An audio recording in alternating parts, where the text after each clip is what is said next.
Vraiment, cette marâtre que vous voyez ne veut pas que la fille de son mari voyage en France. Mais lorsqu'elle priait pour la fille, elle en a profité pour voler l'argent de son mari et l'a mis dans la valise de la petite fille.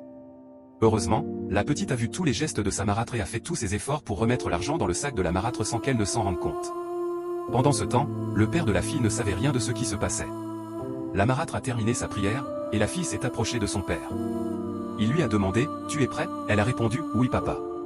Rapidement, la marâtre a dit à son mari « Ne t'inquiète pas, ta fille va bien arriver en France, que le Seigneur Jésus-Christ soit son secours. » Le père a répondu « Tu es comme sa maman. Que tout ce que tu as déclaré pour elle s'accomplisse. Nous devons vite partir, sinon elle va rater son avion. » La marâtre a répliqué « Bonne route à vous. » Mais au moment où le père voulait sortir avec sa fille, la marâtre l'a rappelé pour lui demander de lui donner un peu d'argent avant de partir.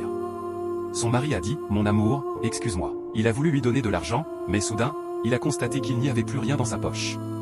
Il a commencé à chercher et a demandé à sa femme « Tu as trouvé l'argent que j'ai déposé ?»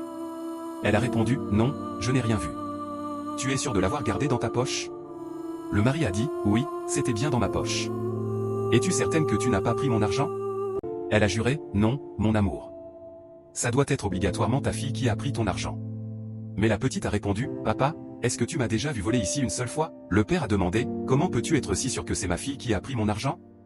La marâtre a insisté « Je l'ai vu prendre ton argent et le mettre dans son sac. » La petite a dit à son père « C'est faux, papa. Ce qu'elle dit est un mensonge. Elle veut m'humilier devant toi. » Le père a alors pris le sac de sa fille et l'a fouillé. Il n'y a rien trouvé.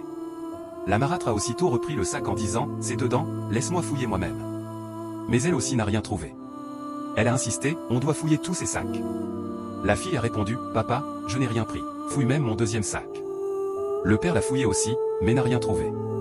Alors la petite a dit « Maintenant, c'est ton sac qu'on doit fouiller, maman. » La marâtre, furieuse, a répondu « Donc, tu m'accuses de voleuse comme toi? Si tu insistes, je vais te gifler très fort et tu verras. » Le père a calmement dit à sa femme « Ouvre simplement ton sac et on verra ce qu'il y a dedans. » La marâtre, en colère, lui a donné son sac. Quand le mari l'a ouvert, il a découvert son argent à l'intérieur. Il est resté choqué. Il lui a dit « Tu as osé voler mes dollars et accuser ma fille, tu es une femme maudite. » La fille a dit « Papa, laisse-moi t'expliquer. Quand elle priait pour moi, elle en a profité pour voler ton argent et l'a mis dans mon sac. Mais quand j'ai vu cela, j'ai tout remis dans son sac sans qu'elle ne s'en rende compte. » La marâtre a voulu encore menacer la petite, mais le père l'a interrompu « Tais-toi. Je sais bien que tu n'es pas contente de voir ma fille voyager. C'est pour cela que tu voulais l'humilier devant moi. Ce que tu vas savoir, c'est que tu ramasses toutes tes affaires et tu quittes ma maison avant que je ne revienne. » Puis il est parti avec sa fille à l'aéroport. À toi qui regardes cette vidéo, toutes les personnes qui veulent bloquer ton voyage ou tes bénédictions échoueront, au nom puissant de Jésus-Christ de Nazareth. Crois-le, tape Amen dans les commentaires, partage cette vidéo au maximum et n'oublie pas de t'abonner.